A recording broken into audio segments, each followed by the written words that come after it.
What's good, Ohio Cannabis Report community? It's your boy Gerald Moore Jr., founder and host of the Ohio Cannabis Report, back with another episode on YouTube. First of all, I want to thank all of our subscribers, all of our followers and supporters on all the different social media platforms, people that we've been able to meet out into the community at different events. I'm trying to get out there a little bit more. I'm still in COVID protocol. But I love meeting new people. I love connecting with people in the cannabis space and community. And I appreciate the people that have told me they appreciate the work that I'm doing on this platform. I couldn't do it without the community. Couldn't do it without the folks that's been on the ground. So again, I just want to make sure I shout you out. Again, this just a disclaimer. This is an independent private media platform. I am not a lawyer. I am not a doctor. I am not affiliated with any of the legal cannabis companies in the state of Ohio. So make sure that you do all of your due diligence and research. Again, this is for educational purposes and entertainment purposes only. We do not sell any products. In terms of services, if you want to consult with me, you can contact me privately. Our email is at the bottom of the screen. So if you have any tips about any stories, if you are somebody that wants to share your story, or you have a brand that you want to talk about or discuss, or if you want to just talk about, what's going on in the cannabis space, whether it's in Ohio or nationally or globally, we love to have different conversations. Our email for tips is ohiocannabisreport@gmail.com. Hit us up, show us some love, even if you just want to say what's up.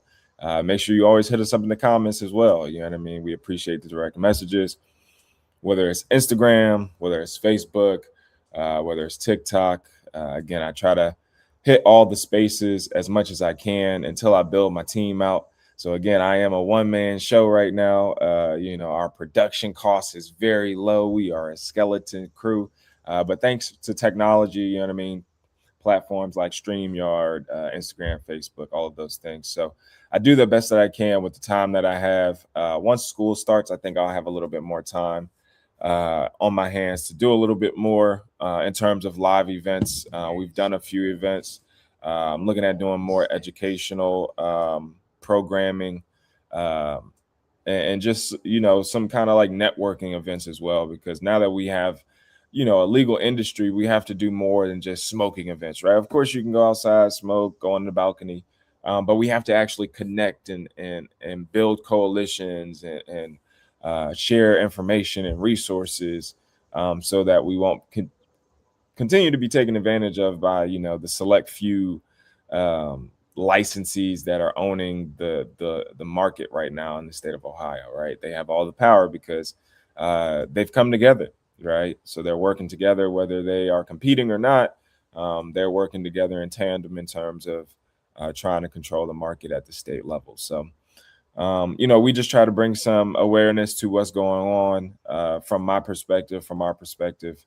Again, I can't make it to everything. So again, if you are somebody out there in the Ohio cannabis community, no matter what part of the state, and you would like to be a part of the team, we are looking for people that want to be a part of the team, whether you want to be a reporter, a writer, an influencer, whether you see yourself as a content creator.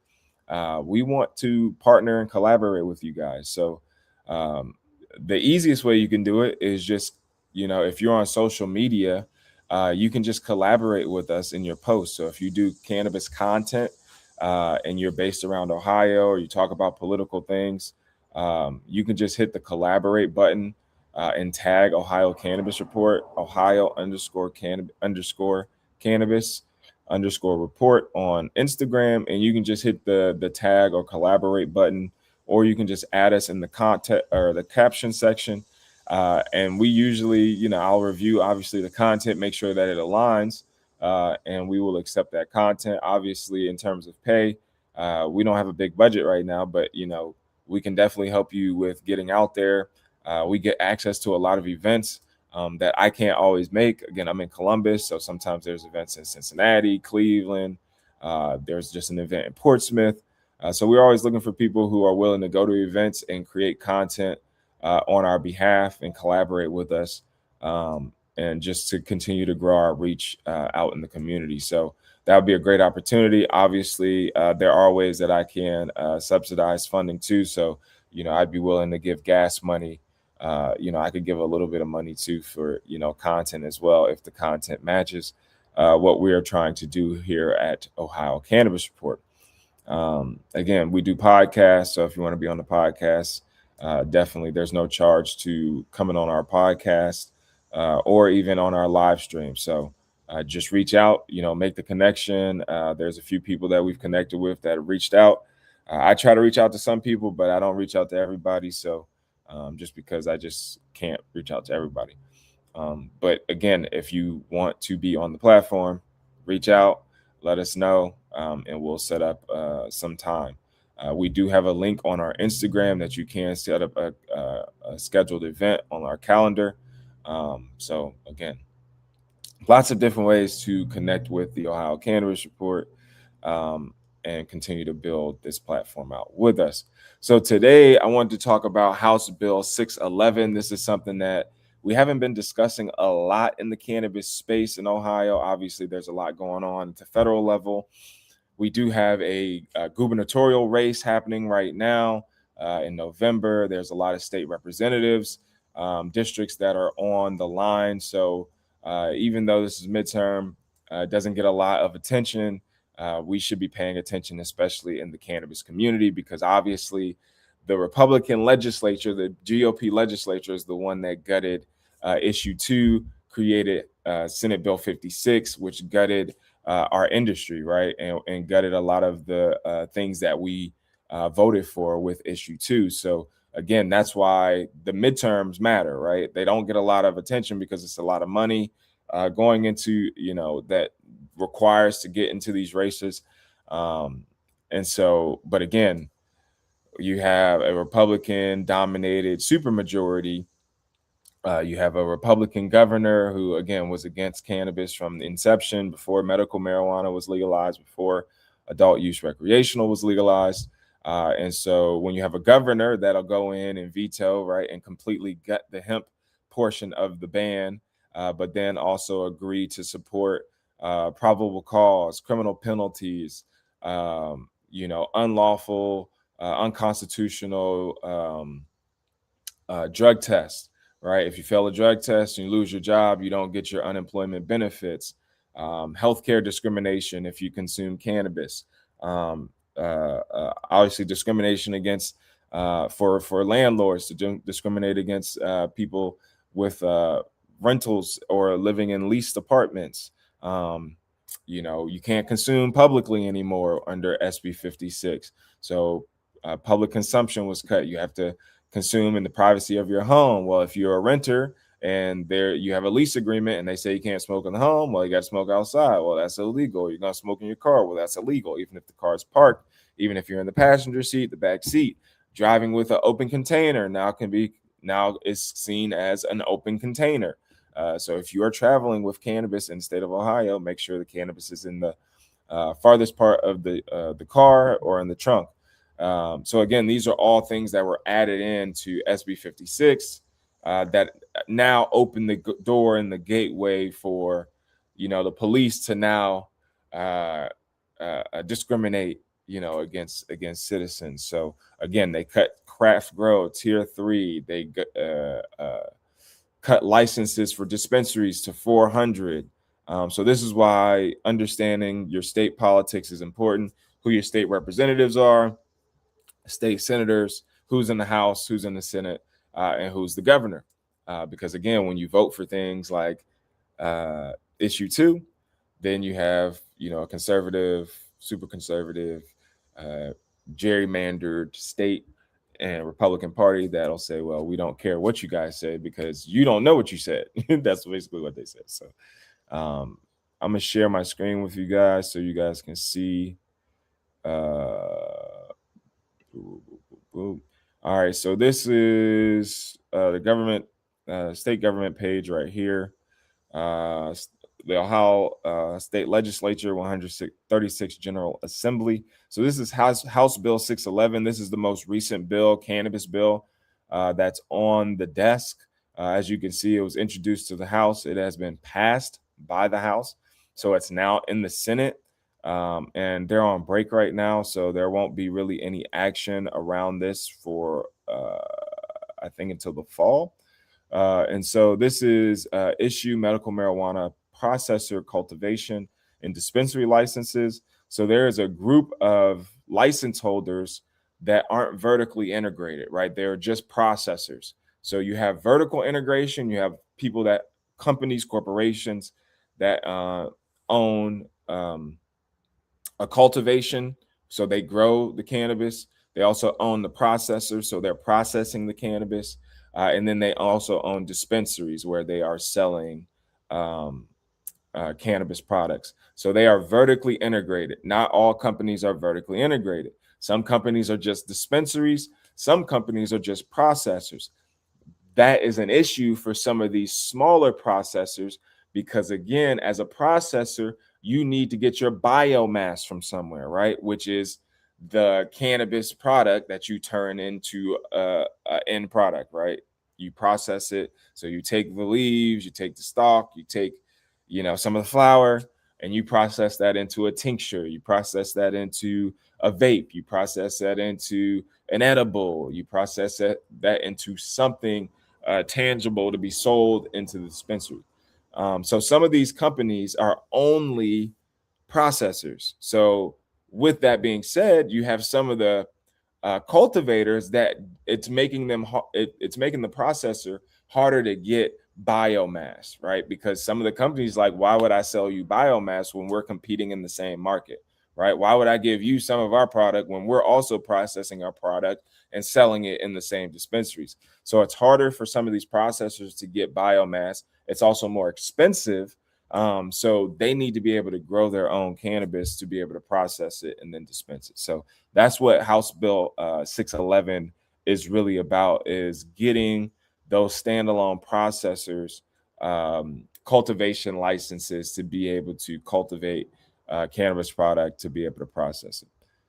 So as you can see, this is the longer title: to amend sections 3796.01 and 3796.21 and to enact section 3796.25 of the revised code to issue paired cultivator and dispensary licenses to certain medical marijuana processors, right?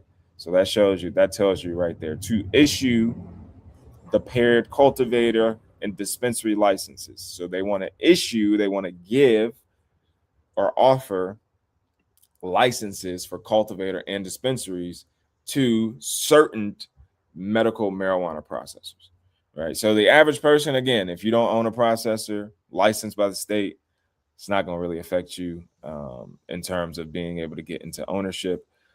These are the people that you have: Jamie Callender, primary sponsors, Brian Stewart. Again, not fans of these two for real. Callender has been more supportive, I would say, of cannabis legislation. Brian Stewart's the one that said we would rather have our children drinking Coors Light than smoking weed. So yeah, there. Let's see if we can.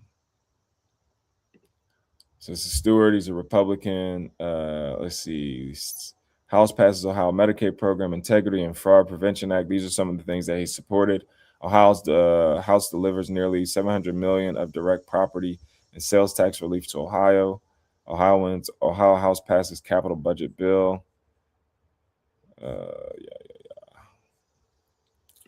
But yeah, not a real fan of that guy. But so here are the co-sponsors, your representatives. Now they do have, this is bipartisan, so they do have some Republican and Democrats that are supporting this bill, which again, I support it because you have companies like Benaleaves, which is pretty much a locally owned Ohio company. They're only a processor. And so really good products. Definitely appreciate their integrity in terms of supporting community and local events. Shout out to my guy Broderick over there. Shout out to Bill Williams. The whole team over there. We've had nothing but love for Benaleaves. But again, they are only a processor, so they it's tough for them to get biomass and compete with other companies. So This bill will definitely help companies like them get into the game. Let me know what you guys think, though. Obviously, um, the political process obviously is something that's very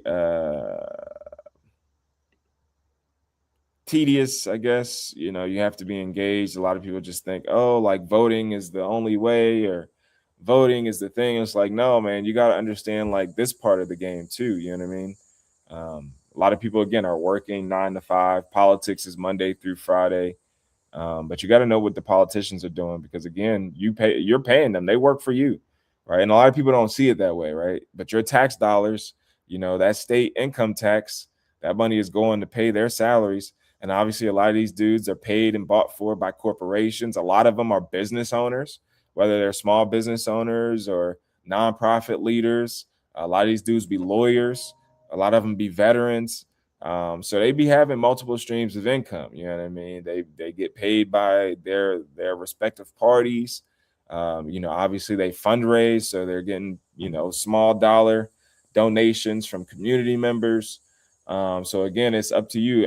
Whatever side of the aisle you're on, too. You know what I mean? Like, hold your people accountable. People be like, oh, I'm a Republican. All right, well, hold your people accountable, because if you pour in a Republican, and you lack education, and you lack healthcare, and you lack quality water and environment and infrastructure.